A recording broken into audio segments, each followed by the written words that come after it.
Hello guys, welcome back to my YouTube channel. Today we are going to be learning how to sew a simple baby romper for moms that want to just DIY some of their baby clothes and don't know where to start from. This is for you. So here I have my pattern paper that I'm going to use to cut out the pattern from the romper before I now place it on fabric. First thing you see me doing here is to draw 4 inches from the middle of the pattern paper. This 4 inches is where I'm going to put allowance for zip and crotch extension. The allowance for the zip is needed because that's the way that your baby is going to be able to take the clothes off and on, and of course crotch extension because it is a romper, which is somewhat like a jumpsuit, if you will, for babies. Now after drawing that 4 inches extension, just draw a straight line along that place. So after drawing that straight line, all the measurements I'm going to be taking for my baby's horizontal and vertical measurement is going to start from where that 4 inches is. First thing I did after drawing that 4 inches here now is to measure my baby's half of my baby's shoulder measurement, which is 4.5. Now my baby is about 8 plus kg, so this measurement is specifically for her. If your baby is lesser than that or more than that, just try and get their body measurement and work with that. Then after putting half of her shoulder measurement, I'm going to do measurements from shoulder to the waist. For this one, I'm using 9 inches. And why I'm just using 9 inches here is I want the clothes to be very, very roomy, so that it won't be too tight on you, but you can wear it for a long time. And obviously because you think of diaper accommodation at the end of the day. Now after drawing the shoulder to the waist measurement, I'm going to draw from the waist to where the crotch is going to crotch extension will be. That I'm going to use also 9 for it. All of this I'm just doing it because it's a romper and I don't want it to be tight, and I'm also thinking of the allowance for the baby's diaper. Now if your baby is lesser than say 8 or 7 kg, you can make that part about 6 inches or 7 inches or 8 inches, but 9 is okay for a baby of about 6 months.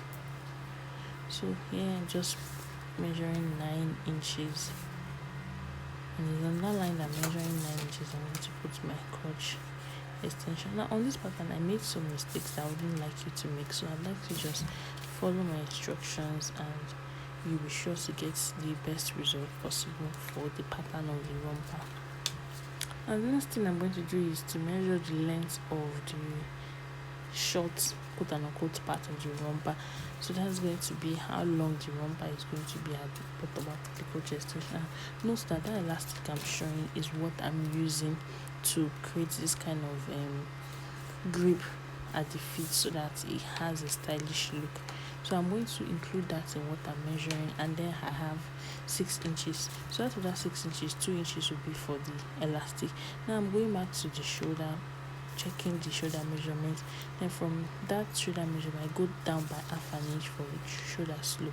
Then I'm using 2.5 as the width of the neck, and then I'll just join it to where the shoulder line ends to create a shoulder slope. From there I'll now go down by 5 inches, 4.55 inches. Either one works. As all that matters is that the clothes fits the baby and is not tight on the body at all.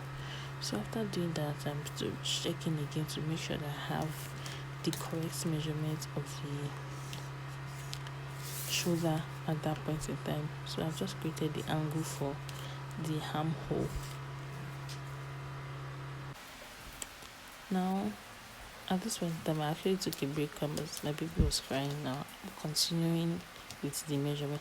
Now the chest measurement I'm using is 6 inches, and then I'm just adding 1 inch for allowance. Measure your own baby chest measurement. So is that chest measurement that you're going to also use on the waist and the crotch area too.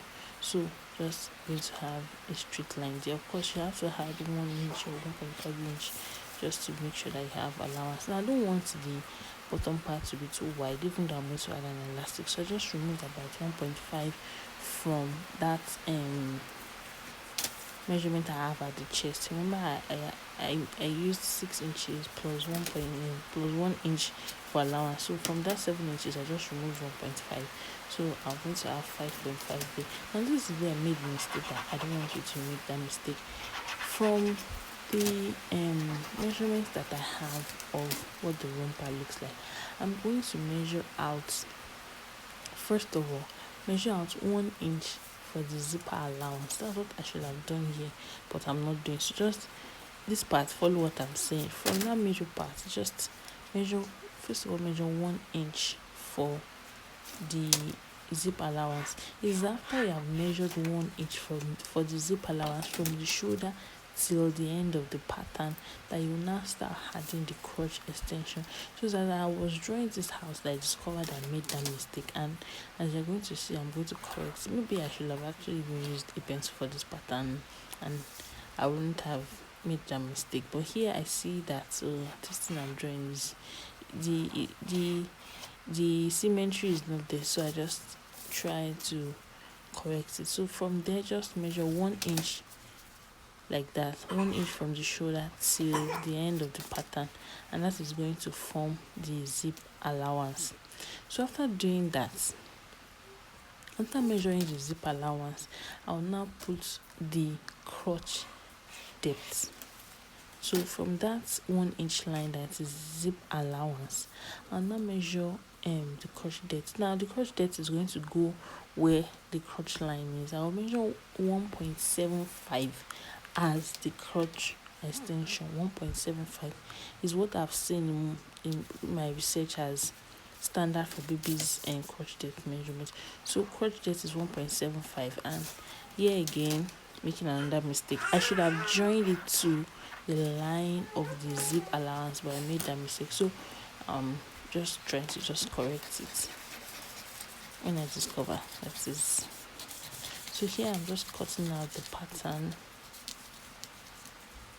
and if you follow this pattern, you realize that I'm not going to draw a back pattern. It's because I'm not drawing a back pattern.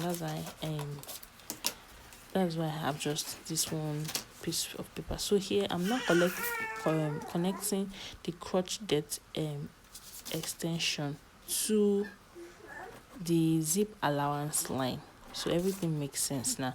After drawing out the zip allowance line, you now draw up the crotch depth, and then from the crotch extension rather is where you now join everything together. Just follow as I said, and you're sure to get it. So here I have my pattern, and you can notice also that I've not put the neck depth. Is because of same thing, because I don't want to cut out that back pattern, and we'll use this pattern for front and back. That's why I haven't put the depth of the neck. So there I have my pattern. And yes, I'm even awake while I'm recording this, so you may be hearing a voice in the background. So here I have the fabric that I'm using, the leftover fabric, and I'm just cutting out the pattern on the fabric. Now this part I'm cutting is going to be the front pattern. This one I'm cutting, first thing I'm cutting is the front pattern.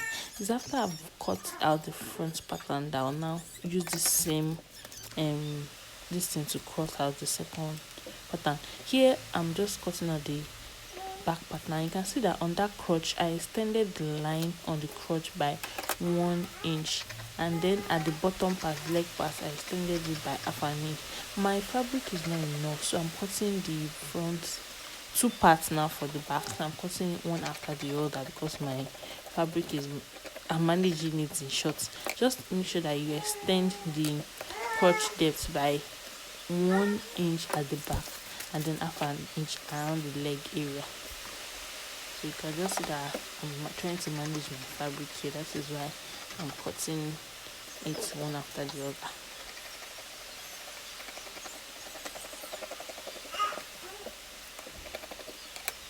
So here now I'm just going to put the slope of the neck and then the neck width, and I'm using 1 inch as the neck depth for the back. And after doing that, I have the front pattern here now. Front pattern, see how I'm labeling it. From the front pattern also, I'm putting the neck depth, and I'm using, I think I used 2.5 as the neck width. And that's it, guys.